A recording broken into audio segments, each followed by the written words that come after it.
The issue of religious freedom, human rights, these are issues at the fore of international conflicts around the world, despite the ideas of some that they're not all that important. In fact, there's talk that the Liberals could do away with the Office of Religious Freedom. And we know that as they plan the refugee rush to bring people to Canada, they are not looking at ethnic and religious minorities, despite those being some of the most vulnerable people in the Middle East facing off against the likes of ISIS right now. Well, against that backdrop, I want to bring in our next guest. Garnett Genuis is the MP for Sherwood Park, Fort Saskatchewan. He's also the Conservative Party's deputy critic for religious freedom and human rights, and he's just back from a trip to meet the Dalai Lama. Garnett, welcome to the show, and I want to ask you, where were you meeting the Dalai Lama? Thank you for having me, Brian. It's an honor to be on with you today. I was actually meeting the Dalai Lama in Dharamshala, India, which is where he lives, and it's the headquarters of Tibet's government in exile. So after the Chinese invasion in Tibet, they set up shop there, and that's where they've been operating out of ever since. So it was a neat opportunity not only to meet His Holiness the Dalai Lama, but also to do so in kind of their home environment. So the Dalai Lama is an excellent example of someone who is both an ethnic and religious minority, faces persecution. China has not been kind to Tibet over the years. China continues to oppress the followers of the Dalai Lama in Tibet. They continue to oppress the Tibetan people in general. Do you think that the incoming government, the new government, takes issues of religious freedom seriously as one of the most fundamental human rights? As you hear this talk about them saying, no, let's just do away with religious freedom. We don't need to worry about that. We'll put it in the context of general human rights.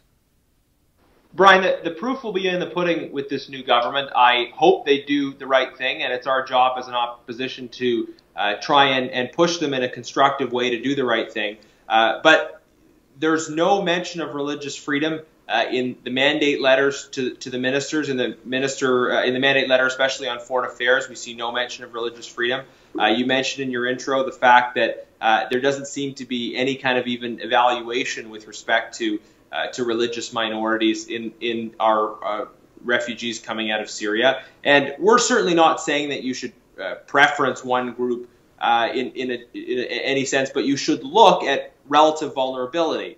And you should look at who's being targeted, who's more vulnerable. At the very least, you should be keeping numbers on these sorts of things. So these are some of the concerns we have. Will the government maintain the Office of Religious Freedom? I don't know. I hope they maintain it. But the signals sent in the mandate letters and elsewhere are certainly concerning. Religious freedom is a fundamental freedom. It's something that we can play a leadership role advocating for. And this is a serious issue. I mean, we're not talking about small things. We're talking about people losing their lives because of their religious faith. And I think everyone should agree that this is a priority. But there's some troubling signals coming from the government so far. The critics of the establishment of the Office of Religious Freedom, or of giving preference to religious minorities in refugee situations like Syria, will always say, I mean, just ignorantly, they will say, well, it's about protecting Christians. You just want to protect Christians. The Dalai Lama is not a Christian. He's a Tibetan Buddhist. You look at the issue of the religious minorities that former Prime Minister Stephen Harper said should be protected. He gave several examples, including, yes, Christians, but also Yazidis, Alawite Muslims, Ishmaeli Muslims. So there are a lot of different religious minorities that are persecuted around the world. It depends on where you live and who you're up against. And I don't think that the critics of putting religious freedom at the fore really give it an awful lot of thought. Is that your take? Brian, I think you're definitely right to point out that there is a whole range of different groups that fall victim to religious persecution.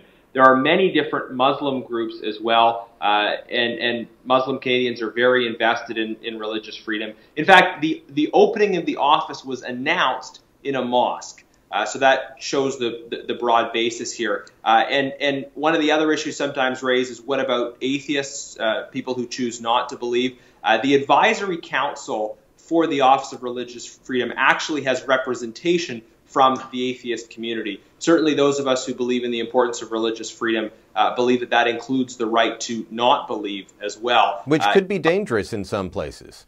Exactly. It can be, the right to not believe can be particularly dangerous, in fact. But I will say this specifically about the issue of Christians.